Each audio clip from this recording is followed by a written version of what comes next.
Onse Vader wat in die hemel is, baie dankie, Here, vir nog 'n geleentheid waar ons u woord kan neem en saam kan studeer. En ek wil vra, Here, waar ons hierdie besondere onderwerp met betrekking tot die tekens van die eindtyd, tekens en die tekens van u wederkoms vandag 'n bietjie nader bekyk in die woord, dat u by ons sal bly terwyl ons studeer.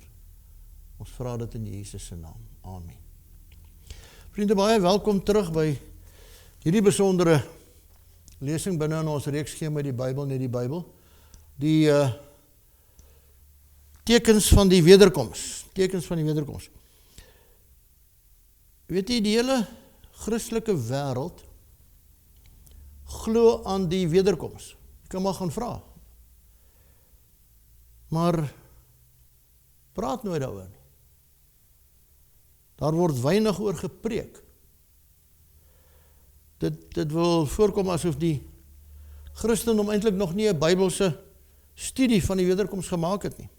Want as dit so was, dan sou daar beslis nie so amper se vermyding van hierdie onderwerp gewees het nie. Inteendeel, hoe dikwels kom ons by mekaar in 'n sitkamer en jy hoor iemand sê, kom ons gesels 'n bietjie oor die tekens van die wederkoms. Dan word jy dikwels aangekyk asof jy van 'n ander planeet afkom. Maar ons glo almal in die wederkoms. Eintlik behoort die Christen die een te wees wat voor in die linie loop en die een wees wat mense waarsku en sê, maar die tekens hang in die lug, kan julle dit nie sien nie? Dis op ons televisies, dis in ons koerante. Vat jou Bybel en gaan kyk, waar is ons in die bestek van tyd? Nou, ek wil vandag na die tekens van die wederkoms kyk en dan by 'n later geleentheid kyk ons dan na die wederkoms as 'n gebeurtenis self. Nou, toe die disippels by Jesus wou weet wat gaan gebeur, toe sê hulle vir hom in Matteus 24 vers 3, vertel ons, wanneer sal hierdie dinge wees? En wat is die teken van u koms en die volëinding van die wêreld? So, die eerste ding wat hulle wou weet is, wanneer gaan hierdie dinge wees? En waarvan praat hulle? Jesus staan met hulle by die tempel en hy sê vir hulle iets met betrekking tot die tempel, wat met die tempel gaan gebeur, en dan vra hulle hom, wanneer sal hierdie dinge wees? En dan wil hulle ook weet, wat is die teken van u koms en ook van die volëinding van die wêreld? Wanneer gaan die einde kom? So Jesus is besig om hulle te onderrig en praat met hulle, en ons lees in die woord in Matteus 24 vers 1, en Jesus het uitgegaan en van die tempel vertrek en sy disippels het nader gekom en om die geboue van die tempel gewys. Nou daar is 'n skaalmodel van die tempel, hulle staan daar rondom die tempel, hy wys vir hulle die tempel en dan sê hy vir hulle iets, hy sê vir hulle, sien julle al hierdie dinge, voorwaar ek sê vir julle, daar sal sekerlik nie een klip hier op die ander gelaat word wat nie afgebreek sal word nie. En dan staan daar hierdie teksvers, en toe hy op die Olyfberg gaan sit het, kom die disippels alleen na hom toe en sê, vertel ons, wanneer sal hierdie dinge wees en wat is die geteken van u koms en ook van die volëinding van die wêreld? Nou in antwoord op hulle vraag het Jesus 'n hele aantal gebeure na verwys wat eintlik as die voorlopers van sy wederkoms sou wees, en ons vind dit opgeteken in Matteus 24 en Matteus 25 en dan ook op ander plekke in die Bybel. Nou een van die eerste dinge wat hy vir hulle probeer sê het, is dat daar iewers vorentoe gaan die tempel verwoes word. En hy sê dat wanneer dit gebeur, dan moet julle oplet en dan moet julle dit doen. Nou, as ons na hierdie destydse verwoesting van die tempel in Jerusalem kyk, dan moet ons ook die eindtyd gebeure in gedagte hou, want hierdie is eintlik 'n tipe van dit wat aan die einde van die tyd gaan gebeur. So die gebeure wat hom daar afgespeel het, gaan hom aan die einde van die tyd weer afspeel. In die eerste plek, daai tempel het gestaan daar waar die Rock of the Dome op die oomblik staan. En Jesus is eintlik daar saam met sy disippels en hy verwys na die tempel. En dan sê hy iets in Matteus 24 vers 15. Hy sê, wanneer julle dan die gruwel van die verwoesting, waarvan gespreek is deur die profeet Daniël sien staan in die heiligdom, laat hom wat lees oplet. Nou wat is hierdie gruwel van verwoesting waarvan Daniël hier praat?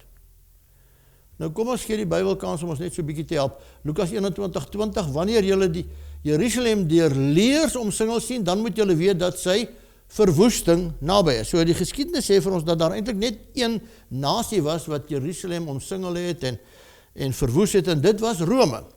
Daniël gebruik hierdie terme 'n gruwel wat verwoes, gebruik hy 4 maal, hoofstuk 8, 9, 11 en 12, en sonder uitsondering verwys hy na Rome.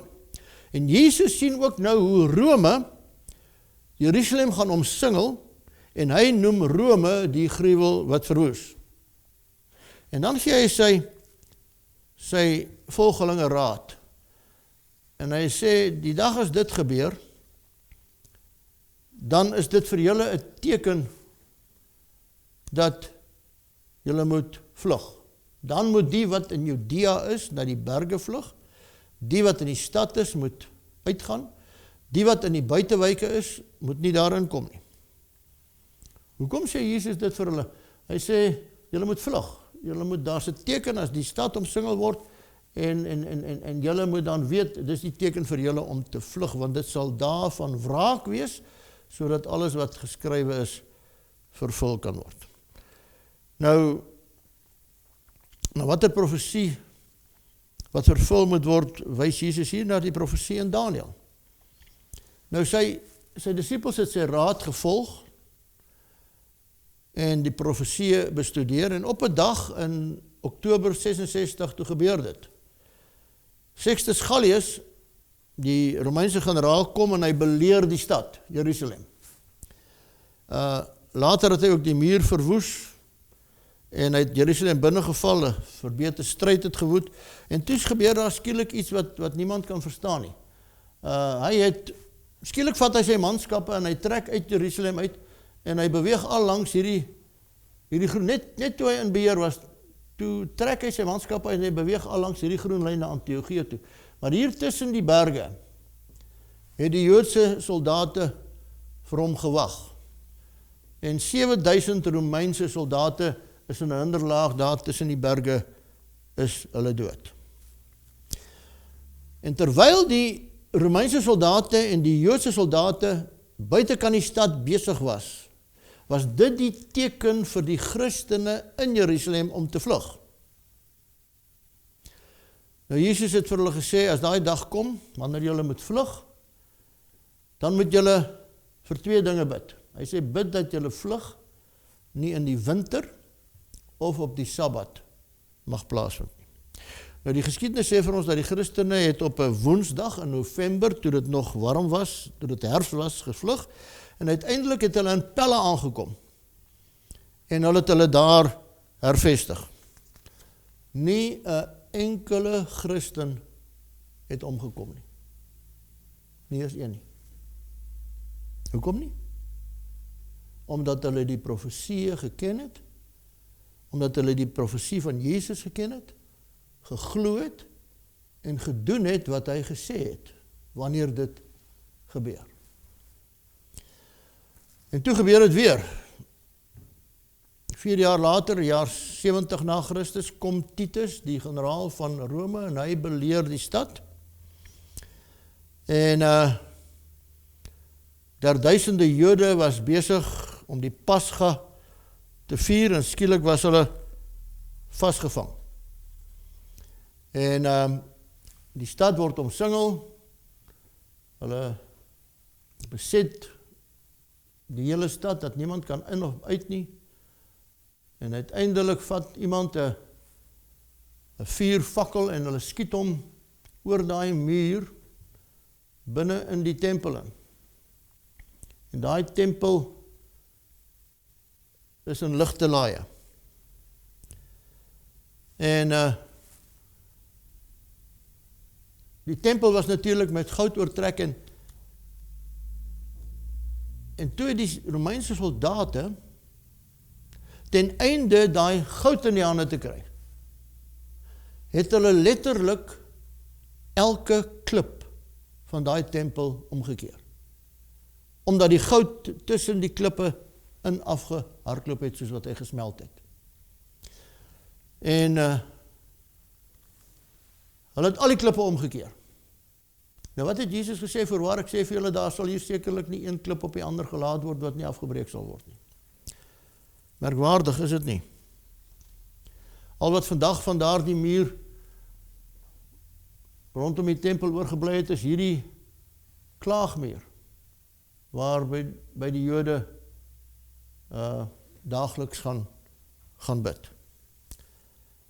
Nou, as 'n mens die geskiedenis oor die tydperk rondom die verwoesting van Jerusalem nou lees, dan ontdek jy dat direk daarna het daar 'n bloedige vervolging teen die Christene losgebars. Nou luister hoe het Jesus dit ook voorspel. Dan sal hulle julle aan verdrukking oorgee en julle doodmaak en julle sal deur die nasies gehaat word ter wille van my naam. So aanbid die keiser of sterf het die Romeinse wet geword. Duisende Christene het geweier om hulle geloof in Christus af te sterwe en die vervolging het net voortgegaan en toe op 'n stadium toe verander die Satan sy taktiek. Keiser Konstantijn kom tot bekering. Hy bekeer hom tot die Christelike geloof, met anders te stel, en daar het 'n tragiese kompromis tussen die heidendom en die Christendom plaasgevind. En die uiteinde van dit was dat uiteindelik het pauslike Rome toe die nuwe gruwel geword wat verwoes. En vir 1260 jaar lank, van 538 tot en met 1798 het daardie vervolging van Christene voortgegaan, miljoene is gedood. Nou, die interessante daarvan is dat die vervolging uiteindelik nie in 1798 geëindig nie. Die geskiedenis sê vir ons die vervolging het in 1776 geëindig. So 'n klompie jare vroeër is dit.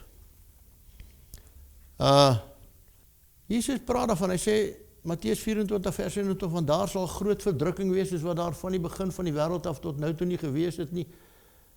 En dan sê hy, dadelik na die verdrukking van daardie dae, sal iets gebeur. Sal die son verduister word en die maan sal sy glans nie gee nie. Matteus 24 vers 29. Dadelik na die verdrukking van daardie dae, wanneer het die verdrukking geëindig? 1776. Weet u van hierdie donker dag in New England wat in 1780 plaasgevind het? Kom ons lees, wat staan daar in History of Weary?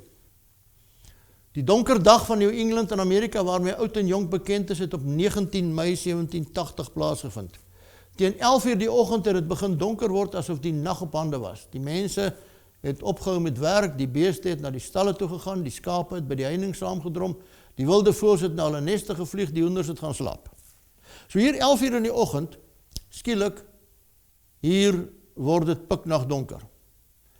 En die hoenders gaan slaap. Nou, daardie nag was dit so pikswart dat jy jou hand voor jou oë nie kon sien nie. Nou, hierdie gebeurtenis kon sterrekundiges tot vandag toe nie verklaar nie. Vreemd, hè? Dit was nie 'n sonsverduistering nie, want met 'n sonsverduistering moet die maan presies tussen die son en die aarde wees, maar hierdie sonsverduistering van 19 Mei 1780 was dit glad nie die geval nie.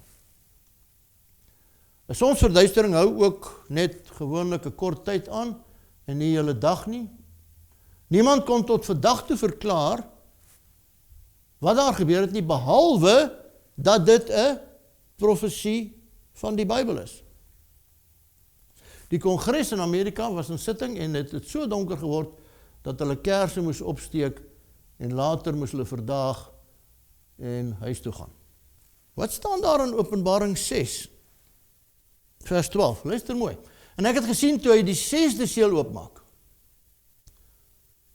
Kyk, daar was 'n groot aardbewing en die son het swart geword soos hare gesak en die maan het geword soos bloed. Nou wat is die 6de seël? Wel, dis die is die seël net voor die 7de seël. Wat is die 7de seël? Die 7de seël is die wederkoms. So nou sê die Bybel net voor die wederkoms. Wanneer die 6de seël oopgemaak word, sal die son swart word soos 'n harige sak en die maan sal word soos bloed. Nou dit is presies wat daardie dag gebeur het. Dis hoe wat het gelyk het. Maar kom ons lees verder. Nog meer werkwaardig. En dadelik na die verdrukking van daardie dae sal die son verduister word, die maan sal sy glans nie gee nie, en die sterre sal van die hemel val. En die kragte van die hemel sal geskud word. En dan sal die teken van die seun van die mens in die hemel verskyn, en dan sal die stamme van die aarde rou bedryf, en die seun van die mens sien kom op die wolke van die hemel met groot krag en heerlikheid. Dis die volgende vers. Wat sê Openbaring 6 oor die 6de seël? En die sterre van die hemel het geval op die aarde, soos 'n vye boom wat deur 'n groot wind geskit word, sy navye af laat val. So, ook deel van die 6de seël, sê Openbaring, die sterre wat van die hemel val. Was daar so 'n geleentheid? Wel, daar skilderye gemaak. Dis hoe mense dit gesien het, hulle het nie foto's gehad nie, hulle het skilderye gemaak, en dis hoe hulle dit ervaar het. So het die Niagara waterval daardie aand vir hulle gelyk. Nou wat het daar gebeur? Ons lees dit in Letters on Astronomy, bladsy 346-48. Die aandag van sterrekundiges is in die besonder gevestig op die buitengewone sterrereën, wat in die vroeë môre van 13 November 1833 plaasgevind het. Ek was bevoorreg om daardie hemelse vuurwerke te aanskou, sê Dennis Olmsted. Nou hier gaan hy voort, hy sê, dit is moontlik dat geen hemelse verskynsel ooit plaasgevind het, vandat hierdie land bewoon is, wat aan die een groep aanskouers soveel genot en bewondering verskaf het nie. Hoekom? Hoekom moet dit aan die een groep aanskouers soveel genot en bewondering verskaf? Want hulle het die profesie geken. Hulle het gewag daarvoor. En hier gebeur dit. En aan die ander groep soveel verbasing en vrees veroorsaak het, want hulle het nie die profesie geken nie. Party het selfs gemeen dat die laaste dag aangebreek het. En wat het daai dag naand gebeur? In die sterrereën van 12-13 November 1883 het die sterre soos sneeuvlokkies geval. Dit word bereken dat meer as 240.000 sterre in 'n tydperk van 9 uur geval het. Party van hulle was slegs klein puntjies lig, terwyl ander so groot soos die maan gelyk het. Dit het geskyn asof almal daar uit die rigting van die sterrebeeld van Leo gekom het. Sterrekundiges het voorspel dat daar weer op 13 November 1866 'n soortgelyke verskynsel sal plaasvind. Dit was so, maar toe daar net 'n paar sterre geval. 1932 het hulle gesê het gaan weer gebeur, maar dit was net 4 of 5 sterre per uur. Nog nooit weer 240.000 van hulle binne een tydperk van 'n aand nie. Het jy dit gevang? Het jy die gedagte opgetel? Waar leef ons, ek en jy vandag? Ons leef tussen 2 verse in die Bybel. Ons leef tussen vers 29 en 30 in Matteus 24. Ons leef tussen die sterrereën en die wederkoms van Jesus. Wil jy dit weer met my saam lees? Vers 29 en 30. En dadelik na die verdrukking van daardie dae sal die son verduister word, die maan sal sy glans nie gee nie, en die sterre sal van die hemel val, en die kragte van die hemel sal geskud word, en dan, wat dan? En dan sal die teken van die seun van die mens in die hemel verskyn, en dan sal die stamme van die aarde rou bedryf, en die seun van die mens sien kom op die wolke van die hemel en met groot krag en met heerlikheid. So wat gebeur na die sterrereën?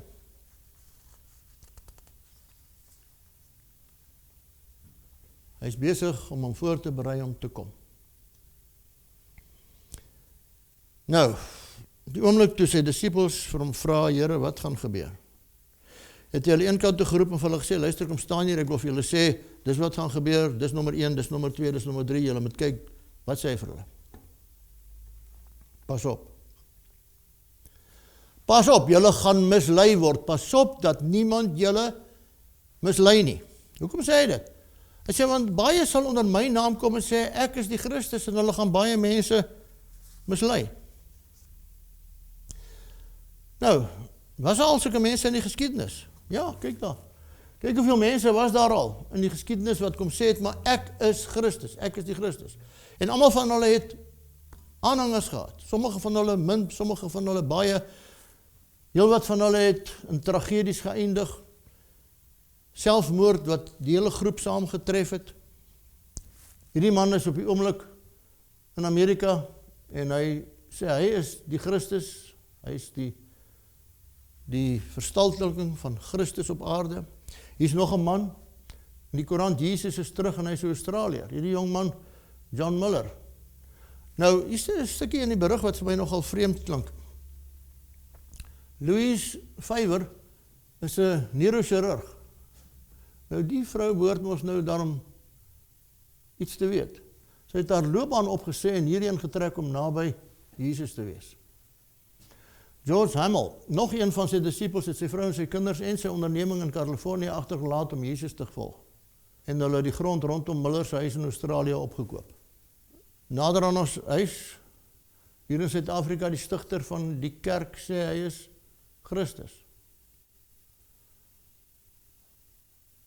Hier is sy leraars wat hom bystaan. Hier is sy gemeente. Al hierdie mense wat glo dat daai man is Christus hier op aarde. Wat vir hom gaan toestemming vra voordat hulle 'n kar koop, wat hom toestemming gaan vra voor hulle huis koop. Wat het Jesus gesê? As iemand dan vir julle sê, kyk, hier is die Christus of daar, moet dit nie glo nie. Hoekom moet jy dit nie glo nie? Weet jy hoekom nie? Want hy gaan sy voete nie op die aarde neersit wanneer hy nou weer kom nie. Jy sien, die hele Christendom glo dat dit is wat gaan gebeur. Maar bly by ons en kom kyk self, kom maak seker in die eie Bybel wat gaan gebeur wanneer die wederkoms werklik plaasvind. En dan maak jy vir jouself seker by 'n volgende lesing. Nou, as jy dan gaan valse Christusse, valse profete opstaan. Hulle gaan groot tekens, groot wonders doen, as wat moontlik is ook die uitverkorenes mislei. So, my broer en my suster, wanneer hierdie wonders en tekens so voor jou oë gebeur, wat in groot getalle aan die einde van die dag gaan gebeur, maak asseblief net seker dat dit die Heilige Gees is wat daar werk en nie 'n vreemde gees nie. Maak seker. Jesus het gesê, kyk, ek het dit vir julle vooruit gesê. Moenie laat dit julle 'n verrassing wees nie.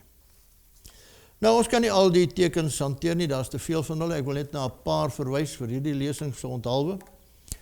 En ek wil vir u na 'n datum vat. Dis nie 'n datum om te sê, dis die wederkoms nie. Ons kan nie datums voor aanstel nie. Die Here sê, niemand weet wanneer dit gaan nie. So, niemand het die reg om 'n datum vas te stel nie. Ek wil net vir u na 'n datum in die verlede toe vat, en ek wil vir u sê, kyk net mooi wat het gebeur by hierdie datum, met betrekking tot die omvang, die intensiteit van hierdie tekens van die wederkoms. Die omvang en die intensiteit van al hierdie tekens, sedert 1980. Nou, waar is 1980? Nou, dit lê nou sommer net 'n rukkie hier terug. Dis nie so ver terug nie. Maar kyk net, wanneer jy na die eksponensiële grafiek kyk. Nou, wat is die eksponensiële grafiek? Wanneer 'n ding so vinnig groei, dat daardie grafieklyn naderhand nie meer horisontaal loop nie, maar skielik vertikaal begin styg, dan praat hulle van eksponensiële groei. En dis die grafiek waarna ons gaan kyk by elke een van hierdie tekens. En jy sal verbaas wees om te sien wat gaan gebeur. Want hier is 'n eksponensiële kurwe met betrekking tot die tekens van die eindtyd, waarop ons moet let. Eintlik is ons soos 'n trein sonder brieke op hierdie oomblik. Die wêreld eenvoudig aan die gang. En almal gaan voort en is nie besef nie wat gebeur nie. Nou een van die eerste tekens wat vir ons gegee word in die Bybel is, julle sal hoor van oorloë, gerugte van oorloë, pas op. Moenie verskrik word nie, want dit moet alles plaasvind, maar dis nog nie die einde nie. So, nou mag jy vra, maar is oorloë, is dit 'n teken van die tyd? Daar was mos nog altyd oorloë, deur al die eeue heen was daar mos oorloë. Hoe kan oorloë 'n teken van die tyd wees? Nou sê ek weer, gaan kyk na die intensiteit van dit wat gebeur het met betrekking tot oorloë deur die eeue en sedert 1980. Matteus 24:7 sê, want die een nasie sal teen die ander een opstaan en een koninkryk teen die ander. Nou, kyk ons na die Eerste Wêreldoorlog, 27 nasies betrokke, 10 miljoen mense is dood. Tweede Wêreldoorlog, 60 miljoen mense dood. Sedert 1900, meer as 100 miljoen mense in oorloë gesterf. Geweld het eintlik die teken van die eindtyd geword. Kyk net die intervalle. 1950 tot 59, 15 oorloë, 60 tot 69, 70 tot 79, 80 tot 89, 46, 63. Elke dekade het meer en meer, daai grafiek styg eenvoudig op, en nou kom jy by 2018, en jy sien daar 67 lande op die oomblik betrokke in oorloë, 785 militante groepe, terroristiese groepe besig met oorlog iewers in die wêreld. Asië, 16 lande, 173 militante guerrilla terroriste groepe. Afrika, 29 lande, op die oomblik in oorlog betrokke, 242 militante groepe. Europa, 10 lande betrokke, 81 ander bewegings. En daar gee hulle vir jou op die internet al die, soos hulle dit noem, hotspots. Die Midde-Ooste, 7 lande, 257 militante groepe. Amerika, 6 lande, 29 terroriste anarchiegroepe. Die totale aantal lande wat betrokke is by oorlog 67. Aantal militante terroristiese en anarchiegroepe betrokke 785. So hoe lyk daai skaal? Hoe lyk daai eksponensiële skaal van oorloë vir een sedert 1980? Hier is 'n baie belangrike teksvers wat ons nie moet miskyk nie. Soos dit gebeur het in die dae van Noag, so sal dit ook wees in die dae van die seun van die mens. So die Here sê, as jy wil weet wat gaan gebeur, gaan kyk na die dae van Noag, dit gaan ook weer so wees wanneer die seun van die mens kom. Nou wat het in die dae van Noag gebeur? Maar die dae was verdorwe voor die aangesig van God en die aarde was vol geweld. Nou wonder ek baie keer hoe erg was daardie geweld in die dae van Noag. As ek kyk na die geweld wat vandag op ons televisie skerms verskyn en mense se koppe wat sommer afgekap word en dan sien jy die kop daar rol. Wat het van geweld? Hoe het is geweld is dit werklik so dat die geweld in Noag se tyd groter is as die geweld wat of groter was as die geweld wat ons vandag by ons afspeel? Ek twyfel soms. Want die aarde het een groot geweldplek geword. Alles word eenvoudig uit mekaar geskit, uit mekaar geruk. Hierdie oorlog in Syrië nou onlangs, net 'n paar foto's van daai mooi stad Aleppo voor en na, dis hoe dit lyk wanneer die oorlog sy merk gelaat het op 'n plek. En die hartseer daarvan, dit is binne 'n kwessie van 12 maande wat 'n hele stad tot op die grond skoongemaak word en in ruïnes verval. Vers 7 sê, en daar sal hongersnode wees op verskillende plekke. Nou gedurende die 18de eeu sterf 10 miljoen mense van honger, 19de eeu 25 miljoen. Jaarliks nou sterf daar 15 miljoen, 20.000 mense per dag aan honger.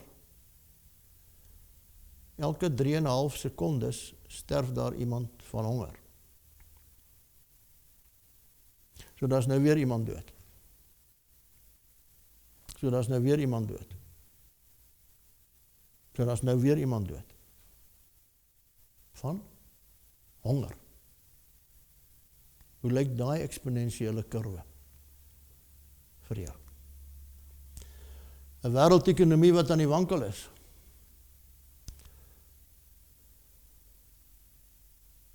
Dis waar ons eintlik op die oomblik is. Time sê holding on for dear life. Oor die ekonomie. Wolstraat 1929, Wolstraat 2008. In 2008 weet ons dat daar 'n groot ding in die ekonomie gebeur het. Die leiers van die wêreld wil dit nie openlik erken nie. Sommige van die ekonome doen dit vandag. Erken openlik dat die wêreldekonomie het eintlik in 2008 reeds in duie gestort. En dit wat na 2008 gebeur is eintlik maar net eintlik krisishantering van die ekonomie wat besig is om in duie te stort. 'n wêreldekonomie. Die banke in Amerika het ineengestort. Ons ken daai stukkie geskiedenis. Uiteindelik het Europa gevolg. Daai banke wou. En as jy mooi gaan kyk, dan sal jy sien dat al die duisende banke in Europa behoort eintlik op hierdie oomblik maar net aan een wat hierdie ekonomie moet vashou. Die verskil tussen daai foto's is eintlik maar net die karre. En hulle wil dit net nie vir ons erken nie. Maar daar is die grafiek van 1929 toe die wêreldekonomie in mekaar gesak het en die groot depressie gekom het in die Tweede Wêreldoorlog. En so lyk ons hedendaagse grafiek, hierdie rooi ene. Nou kyk hoe het hy geloop. Hoe loop hy so? Nou, hier was hy. Waar dink jy is hierdie grafiek op pad heen? Dis waar hy sit. Daar's net een pad vir hierdie wêreldekonomie. En dis ondertoe. Rommelstatus vir Suid-Afrika.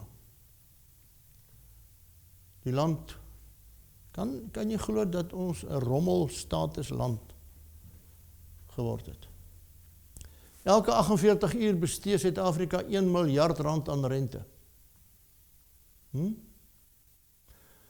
1 miljard rand elke 48 uur word weggegooi, want dit is wat ons moet betaal aan rente. So Suid-Afrika se grafiek is 'n negatiewe grafiek. Eksponensieel negatief, ons skuldspiraal.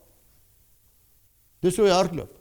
En dis die vooruitskouing van 2012 af na 2022 toe. Dis wat hulle gedink het hy kan maak, maar dis wat hy gaan maak. En dis wat die minister van Finansies vir ons gesê het. Hier is Amerika se skuld. Nou ek het van 2012 af kyk ek, en jy kry dit op die internet.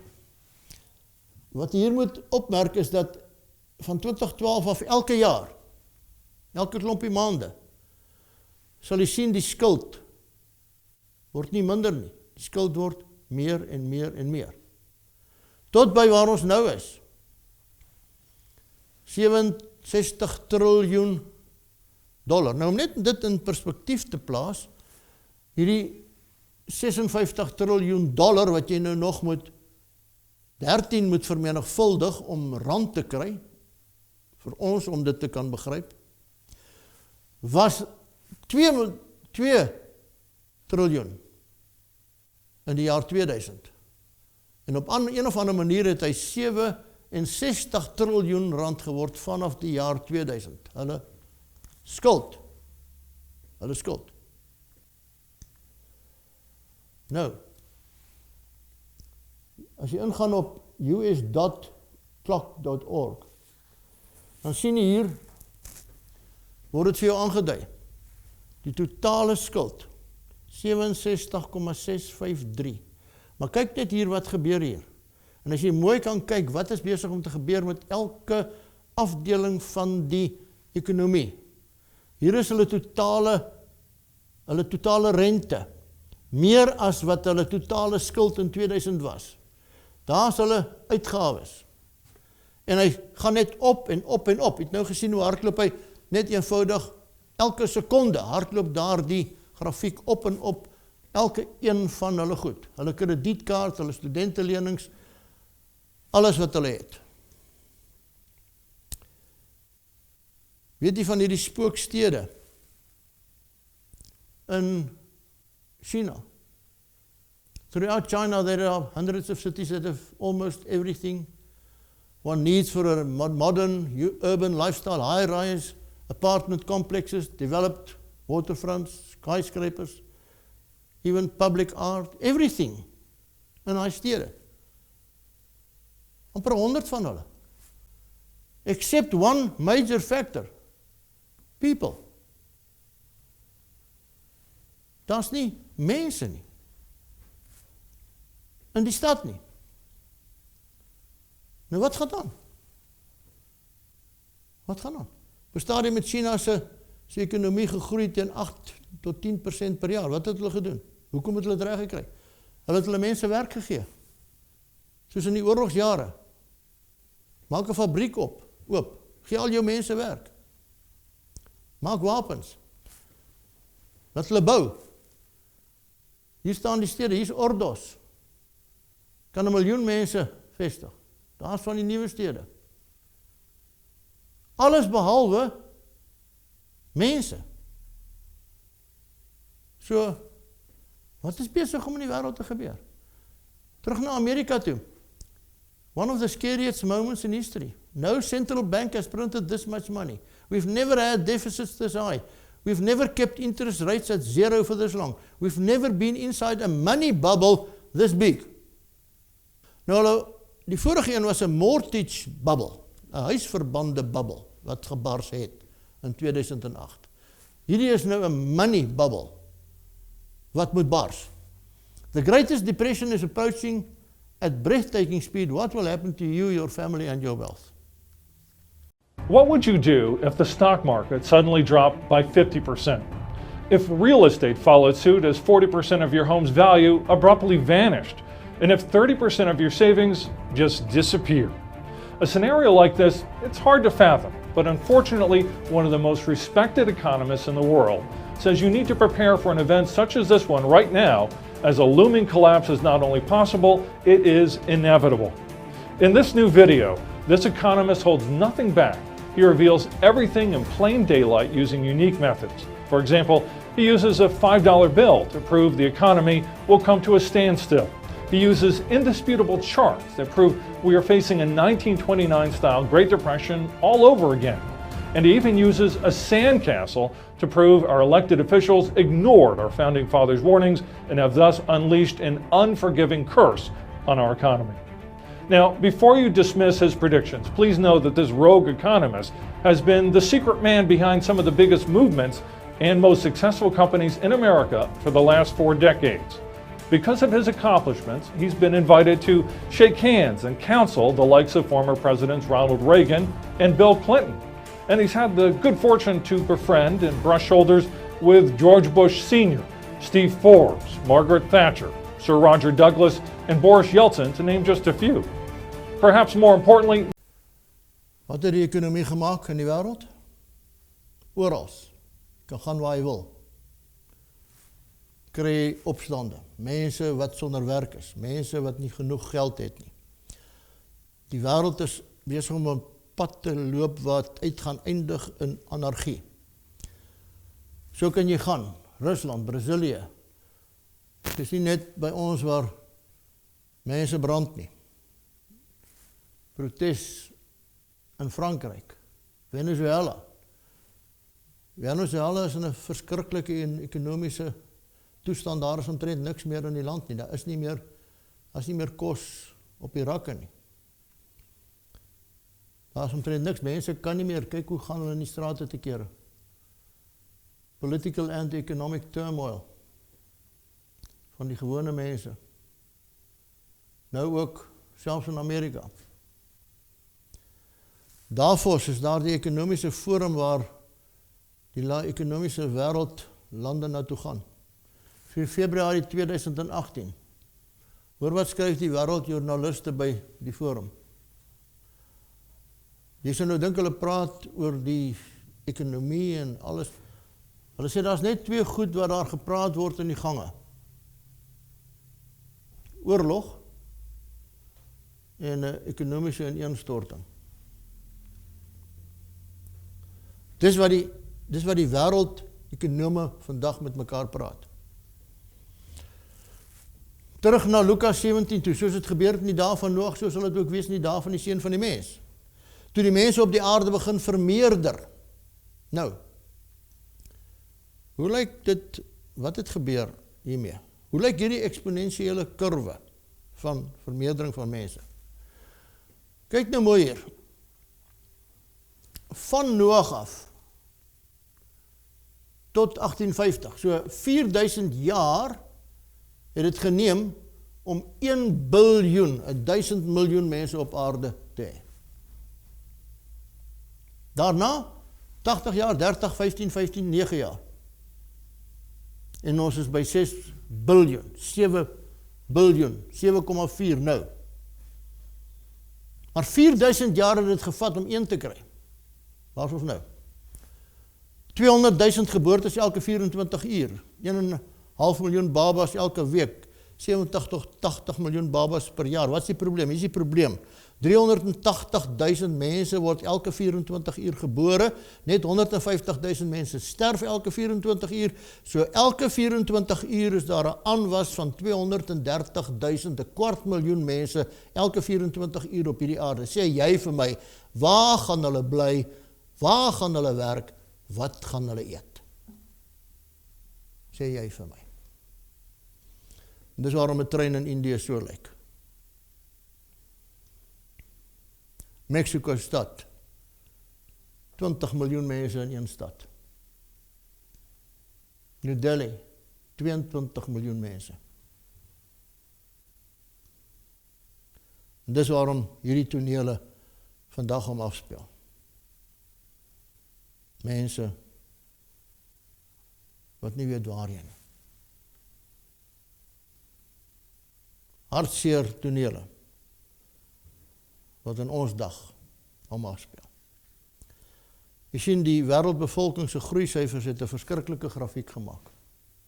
Sy eksponensiële kurwe is miskien een van die grootstes van almal. Kyk hoe lyk dit daar. Die probleem is dat die weilande en die graslande gemeet teenoor die bevolking wat daai landerye moet voed, het in 2000 gekruis. Daar is nie meer genoeg grond op aarde, eintlik weilande en graslande, om die mens op hierdie aarde almal te voed nie. En daarom is daar die hongersnood. Daar sal pestsiektes op verskillende plekke wees, sê die Bybel in vers 7. Vigs. Het jy geweet dat daar nog steeds 60.000 mense daagliks besmet word? Vir 'n lang tyd het ons niks gehoor nie. Nou die dag hoor ek oor die radio bevestig iemand daardie getal. 'n viroloog in Duitsland sê dat ongeveer 70% van Afrika se 636 miljoen mense staar die dood in die gesig as gevolg van vigs. Hoeveel is dit? Dit is amper 0,5 biljoen mense. Dis nie ek wat so sê nie, is 'n viroloog, is 'n man wat behoort te weet. Ebola, nooit daarvan gehoor nie, skielik het hy gekom, die virus verdubbel progressief elke 28 dae, en waar is hy op die oomblik? Hy is by ons. Tref die DRK, die Kongo, net hier bokant ons. Die 9de keer. So hy het afbeweeg, waarheen is hy op pad? Hy is op pad Suid-Afrika toe. En hulle weet nie om te beheer nie, jy moet maskers en alles aan hê. Listerose, nooit daarvan gehoor nie. Suid-Afrika, Maart 2017, die grootste uitbreek van hierdie dodelike Listeria bakterie, hierdie dodelike Listeria bakterie nog ooit in die wêreld. Die grootste uitbreek daarvan in die wêreld. Pestsiektes. Openbaring 6 vers 12, en ek het gesien toe hy die 6de seël oopgemaak het, en kyk, daar was 'n groot aardbewing. Nou, wanneer was die 6de seël? Nou, kyk nou, wat weet jy van hierdie aardbewing? Die aardbewing wat Lissabon getref het, daar's kunstenaars voorstellings wat hulle gemaak het, sien nie wat daar gebeur het. Dit was 'n tsunami na die aardbewing. Dis hoe mense hom geteken het. Tsunami 1755. Nou dit was een van die grootste aardbewings nog ooit op die aarde. 9,2 of 3 op die Richterskaal. Hy het so wyd geslaan dat al die kontinente, behalwe Australië, op al die kontinente kon jy daar die trillings voel. In Noord-Amerika, Suid-Amerika en Afrika het huise en goed aan mekaar gesak. Binne 'n klompie minute is 100.000, 60 tot 100.000 mense net eenvoudig verswelg. En die hele stad Lissabon is onder water gewees. Die groot aardbewing van Lissabon. Maar nou sê die Bybel, daar sal aardbewings wees op verskillende plekke. Daar was nog altyd aardbewings. Nou moet jy mooi oplet. Kyk hierso, aardbewings op verskillende plekke. Sê die Bybel. Maar kom ons kyk net na hierdie grafiek. Die jaar 100 na Christus, 1000 na Christus, 1800 na Christus. Nou as jy sien, ja, maar hoe het hulle dit geweet? Maar hier by 1900 het hulle die seismograaf nou al mooi gewerk. So hulle kon vir jou sê 2100 aardbewings elke 100 jaar. 1950, 3000 aardbewings elke 100 jaar. 1981, 30.000 aardbewings elke 100 jaar. Wat het van 1980 af gebeur? Vertiendubbel. Gemiddeld 30.000 aardbewings jaarliks nou, gemiddeld 100 aardbewings per dag, elke dag. Het jy geweet? Dat is elke dag. Het jy geweet, daar was gister tussen 100 en 200 aardbewings, daar is vandag tussen 100 en 200, tussen môre tussen 200 en 100. Verskillende grade van sterkte, 2 tot by 6 op die Richterskaal, maar hy moet mos eers 6 of 7 wees, hy moet mos eers duisende mense doodmaak voordat hy in die koerant kom. Seismograwe sê dat die Richterskaal nooit meer stilstaan nie. En so lyk daai grafiek van die aardbewings. 'n kritiese grafiek. As jy op die internet gaan, dan sê hulle vir jou, dis vandag, al die wit kolletjies is vandag se aardbewing. En dan luister hulle vir jou daar langs die kant, watter sterkte die aardbewing was. En vra jy vir hulle, hoeveel was daar vandag of gister, dan sê hulle vir jou, daar was 203 aardbewings op daai bepaalde dag. Kyk na hierdie grafiek. Het hy geloop? Kyk hierso. Van 1999 af. Die aarde word uit mekaar uitgeruk. In Frankryk was daar onlangs 'n aardbewing in die Alpe. 140 van hulle op 'n paar dae.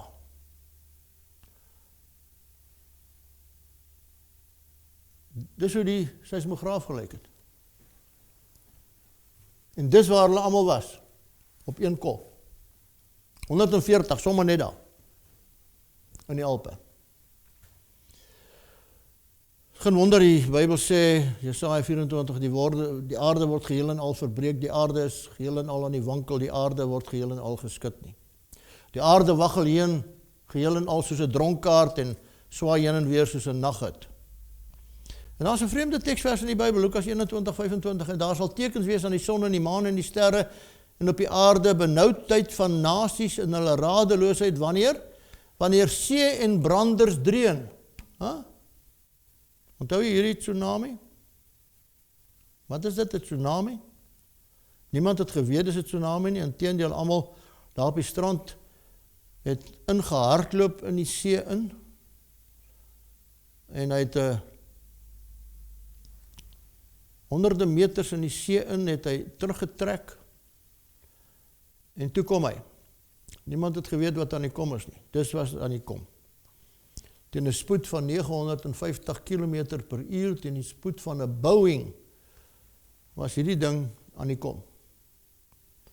En het alles platgevee voor hom. En deurgebars daar, en 240.000 mense is daar op een dag gedood. Nou, hoe lyk hierdie golf?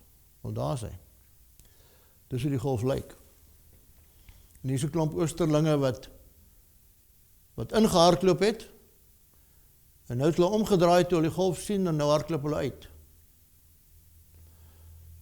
Daai man het sy dogtertjie op sy skouer. Een van die tragiesste foto's wat ek nog in my lewe gesien het. Hierdie mense wil hulle morsdood lag. Hulle hardloop en hulle lag, want hulle hardloop nou van hierdie golf af weg. Die volgende foto kan ek nie vir jou wys nie, want dis hierdie mense se lyke wat op die strand lê. Die mag van hierdie aardbewing, wanneer see en branders dreun. Nou, sommer hier nou die dag, was daar die Japan tsunami. Nog nooit op aarde is daar so iets belewe nie. Where you see this whole town swept away. This is the town of Rikuzentaka. There were 24,000 people here, and look at the way every house is just being washed away. And look at the building in the front, and see what happens as this wave of water, which in some places is up to 10 meters high, hits the building. And we have no sense as yet as to the number of people who may or may not have still been in this particular town. Let's go to the second images here. And this is Miyako Port. Now, what strikes you looking at these images? That the waves do not seem very high, but it is the force. The water is shallow, but it is the force of it, as it's being driven by the power of this huge volume of water behind it, surging towards the coast, that causes this massive destruction. Now watch here, this is a little bit further inland. This is up near Sendai, the main city which is closest to the epicenter of the quake. And this vast wall of debris, you can see boats in the bottom right-hand corner here, as it comes towards this canal and just literally overflows it. And it's this debris which is the really most dangerous part of this, because anything in the path of the debris gets smashed to pieces by all the wreckage. And just watch the way it's relentless. It just goes forward across the fields, this great surge of water. Here's this big boat again in the top of the screen now, and watch this boat as it comes around here. Because at that speed, you feel as though the wave is about to stop. But it doesn't. It Look, just you can see cars just moving in front of it, just trying to escape away from it. It is almost biblical in its proportions. And it doesn't stop. It keeps coming. This is just a continuous shot.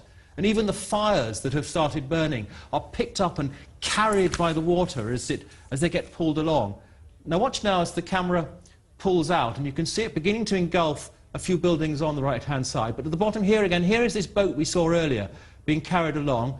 In the foreground now, just at the bottom of the screen, an articulated lorry. Just below the bottom of the screen is the road where we saw those cars running along. And watch how the lorry is just picked up and taken away. And then just carry on watching for a moment or two here as well. There's the boat being pushed along past the buildings. And look up, further up, you can now see the sheer extent of all of this.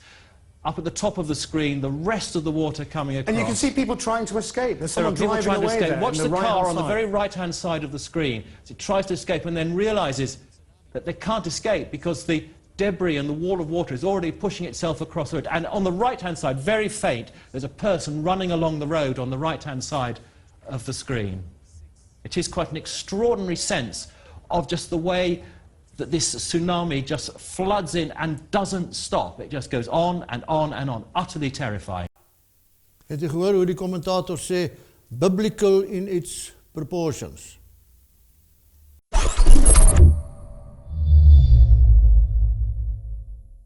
その方たちの撮影に向かいながら一緒に、避難道路に、避難して山の方に高台に上がっていく道路があるわけですね、はい、そしてこれ津波が襲ったのはだいたい揺れてから何分後ぐらいですか？ 30分はかかっていないかな。30分かかっていない、大体3時10分前後なんでしょうか、はい。この雪崩、海水がこう街を飲み込むように入ってきましたけれども、この時の感じというのはどういう感じなんでしょうか。ものすごい、音と、はい、そしてご覧のように土煙というか上がりましてですね、はい、車が堤防を越えました。今船も堤防を越えるかもしれない。 Kyk net die krag wat hierdie tsunami het.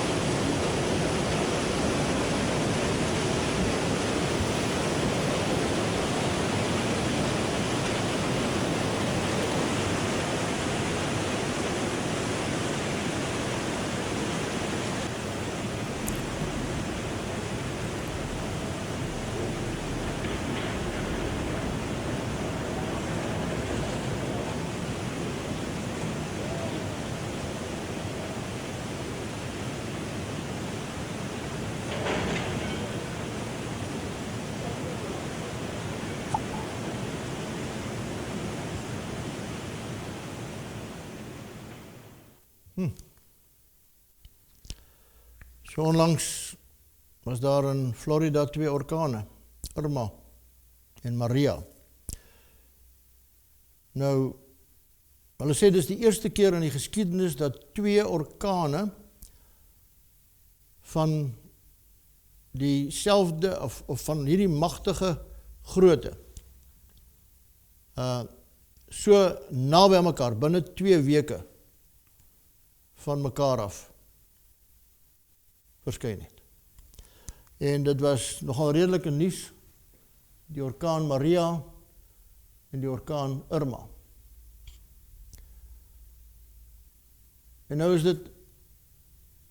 dis nou algemene kennis dat die orkane ook besig is met hierdie eksponensiële kurwes. Die tornado's ook dieselfde. Nou hierdie is 'n voorstelling van 'n tornado, maar dit is baie naby aan wat werklik gebeur, en ek dink jy het dit al self op die televisies gesien, die verwoesting wat 'n tornado kan gee.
Is dit nie so nie?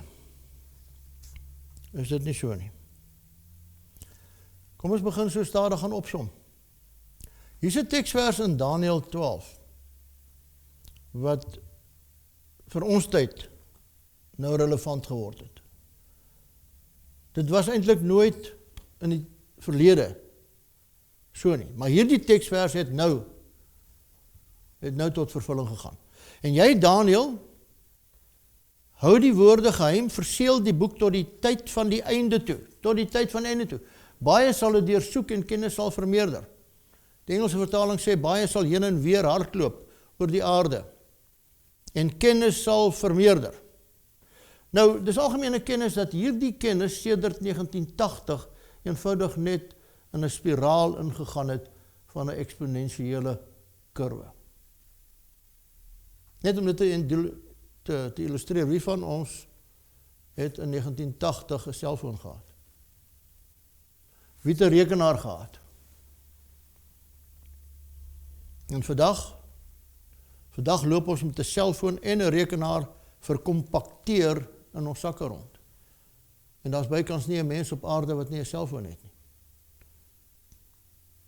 En die verkope van selfone het net eenvoudig, daai is van 2009 af net tot 2015. Kyk daar die eksponensiële kurwe wat die verkope van spesifieke selfoons, die slim selfone gehad het. En almal sit met 'n selfoon. Ons kuier, maar ons praat nie met mekaar nie, ons SMS mekaar. Ons kuier by die see, maar ons is op ons selfone. En so het hy oorgeneem, hierdie wonderlike uitvinding van 'n selfoon, het ongelukkig nou 'n verslawing meegebring. 'n Ernstige verslawing wat ons, lyk my, nie kan bestuur kan nie in die wêreld nie. En dan is dit op die ou en die einde van die dag. Hulle, ja, sal verbaas wees, hulle sê daar's 10 redes vir egskeidings. En hierdie een is besig om in te beweeg in die 10 top redes vir egskeiding. Want hulle SMS mekaar seker goeienag. Weet nie. Kennis, die eksponensiële kurwe van kennis. Luister hier, Buckminster Fuller het hierdie eksponensiële kurwe ontdek. Wat dit sê? Tot en met die jaar 1900 het die totale menslike kennis, alles wat die mens tot op 1900 geken het elke 100 jaar verdubbel, daai totale kennis. Teen die einde van die Tweede Wêreldoorlog het die totale kennis wat die mens gehad het elke 25 jaar verdubbel. Vandag verdubbel die totale kennis wat reeds bestaan elke 12 maande. So dis waarom jy 'n nuwe selfoon moet hê, elke 12 maande. Nuwe rekenaar, elke 12 maande. Want die kennis het totaal vermeerder. Die ontwikkeling van die internet, hoor net hier, kan jou brein hierdie invat. Die ontwikkeling van die internet gaan meebring dat die totale kennis van die mensdom, wat hy nog ooit gehad het, binnekort elke 12 uur gaan verdubbel. Kan jou brein dit vat? Nou, dit het 'n klomp goed meegebring. Naamlik dat daar word nie meer eksemplare van ensiklopedieë verkoop nie. Het jy geweet dat 80% van alle wetenskaplikes wat nog ooit gelewe het, vandag lewe? Elke minuut voeg hulle nog 200 bladsye wetenskaplike feite by die wetenskaplike kennis wat reeds bestaan. En hierdie nuwe inligting, wat hulle elke 24 uur produseer, sal 'n gewone mens 5 jaar vat om net deur te lees. En dit beteken ensiklopedieë is verouderd. Die oomblik die Britse ensiklopedie is in 2010 gestaak. Jy kry hom nie meer op die rakke nie, want die oomblik wanneer hy op die rakke kom, is hy klaar verouderd. Een uitgawe van 'n Sondagkoerant, soos die New York Times, bevat meer inligting as wat 'n persoon in die 19de eeu in sy hele leeftyd gekry het. Wat het met ons gebeur toe ons eerste rekenare gekry het? Floppies. Geheue stokkie. My eerste ene was 16 megabyte. 16 megabyte. 'n Kind lag gewoonlik vir my as ek dit sê. Hoe groot is dit? Ek het R100 vir hom betaal. Die megabytes het gigabytes geword. Die gigabytes het terabytes geword. Die terabytes het sextabytes geword. En elkeen 1000 keer groter as die vorige een. Ons word so oorweldig met 'n vloed van nuwe inligting dat dit baie moeilik is om enigstens wysheid tussen al hierdie kennis te vind. Want jy sien, wysheid kom eers wanneer jy daai kennis kon verwerk het. Het jy geweet? Did you know? It took 40 years to sell 1 billion personal computers. It took 20 years to reach nearly 7 billion cell phone users. And it took 5 years to reach 1 billion tablet users. Luister wat sê hulle. Yet by the year 2020, wanneer is dit? Dis oor 2 jaar. Experts expect a remarkable new technology to be in 50 billion devices. So jy gaan hom hê. Jy weet nog nie eens wat dit is nie. Maar jy gaan hom hê. This breakthrough will be 7 times bigger than computers, cellular phones and tablets combined in just 4 years. So sê vir my, waarheen is ons op pad? Maar hier is 'n hartseer teksvers in die Bybel. 2 Timoteus 3 vers 7. Mense wat altyd leer en nooit tot die kennis van die waarheid kom nie. Wat help het om 'n kop vol kennis te hê en jou hart is leeg. En jy het geen vrede nie in jou gemoed nie, jy het geen doel in die lewe nie. Is dit nie ironies wat die Here sê nie? Hierdie is nou baie ironies in ons tyd. Hoor wat sê die Here. Hosea 4 vers 6, my volk gaan te gronde weens 'n gebrek aan kennis. Waarvan praat die Here hier? Dit kan nie wees nie. Die regte kennis. En daarom sê hy, hulle sal swerwe van see tot see en rondgeslinger word, van noord na oos, om na die woord van die Here te soek, die ware kennis, maar hulle sal dit nie vind nie. Die mensdom is net nie meer in beheer nie, my broer en suster. Leiers is nie in beheer nie, hulle hardloop oor die hele aarde heen en weer van een vergadering na die ander, hulle weet nie meer hoe om dit te hanteer nie. En 30 jaar terug sou jy as kranksinnig uitgemaak geword het, as jy hierdie dinge sou voorspel. Maar met wie met oop oë deur die lewe gaan, besef dat ons eintlik op 'n trein sonder brieke is. Nou kennis sal vermeerder ook met betrekking tot die Bybel, né? Die boek Daniël en die profeseë sal oopgaan. En dis wat ons in hierdie reeks met u hanteer. Te wonderlik dat die Here daai boek wat toe was vir ons oopgemaak het. En hy's oop. Hy's 'n oop boek. En weet jy wat, hy het nooit eers gesê dat die boek Openbaring 'n toe boek is nie. Hy het gesê dis 'n oop boek. Lees hom, bestudeer hom, bewaar hom, en jy sal 'n seën ontvang. En dis wat ons in hierdie reeks met mekaar doen. Nou, hoe naby is die wederkoms? Niemand weet nie. Maar daar is 'n teksvers wat vir ons leiding gee, en hierdie evangelie van die koninkryk sal verkondig word in die hele wêreld, tot 'n getuienis vir al die nasies, en dan sal die einde kom. So as hierdie evangelie nou na die hele wêreld toe gegaan het op een of ander manier, as 'n getuienis vir nasies, dan gaan die einde kom. Nou, was dit in 1980 moontlik om per satelliet elke plek op die aarde met die evangelie te bereik? Nee.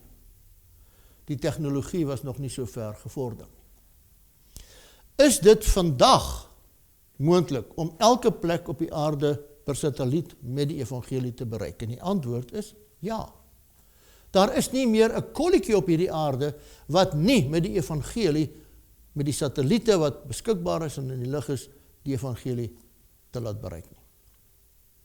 So hier is daai laaste teken. So ek vra weer, hoe ver is ons? Hoe ver is ons van die einde af? Hoe ver is ons van die wederkoms af? En is ek en jy gereed vir dit wat kom? Bly by ons. Volgende keer praat ons oor die wederkoms as sodanig. En in hierdie proses sal ons almal tot rus kom. Al wat ek vandag vir jou wil sê is, moenie vrees nie. Moenie vrees nie. Die Here het, toe hy na Johannes gekom het met die boek Openbaring, was sy eerste woorde, hy sê, hy het sy arm op my gelê en gesê, moenie bang wees nie. So te midde van alles wat hier gebeur, my broer en suster, God is in beheer. Hy is in beheer van jou lewe. Gewoonlik as hierdie lesing gegee word, het mense soms die reaksie, maar dit maak my bang. Dit moet ons nie bang maak nie. Vra die Here om jou die vrees te verwyder. Want die feit dat jy nou die kennis het, en die profesie ken, stel jou in staat om gereed te wees. Soos wat daardie Christene gereed was toe Jerusalem binnengeval word.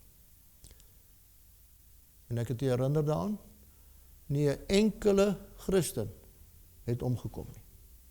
Die Here sal 'n skans rondom jou bou. Die Here sal sy engele vir jou stuur om jou te omring. Die Here sal vir jou help om kos en water te kry, die dag as dit nie meer daar is nie. En wanneer daar chaos en anargie op hierdie aarde uitbreek, sal die Here 'n beskermde plek gee vir sy kinders. Dis wat die boodskap van die woord is. Hou daaraan vas. Jesus kom om ons weer te kom haal, al is ons op 'n trein sonder brieke. Waak dan en bid altyd deur, sodat jy waardig geag mag word om al hierdie dinge wat kom te ontvlug en voor die seun van die mens te staan. Maak jou verhouding met jou Here vandag reg. Maak dit vas, sodat jy ook kan bly staan.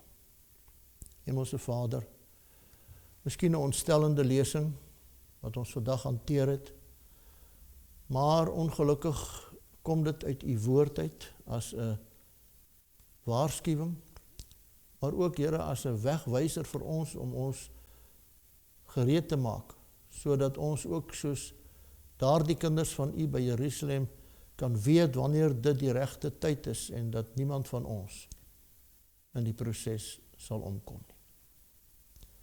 Dankie dat hierdie tekens ons eintlik net sê dat u koms baie naby is. En dat hierdie aarde met alles wat so deurmekaar en vol sonde en ongeregtigheid en wraak en oorloë en siektes mense eenvoudig verwoes vandag, dat dit gaan verbygaan. En u gaan dit self kom doen. Kom dan, Here Jesus, kom, wil ons soos Johannes ook vandag sê. Bly by ons tot by ons volgende lesing. Ons vra dit in Jesus se naam. Amen.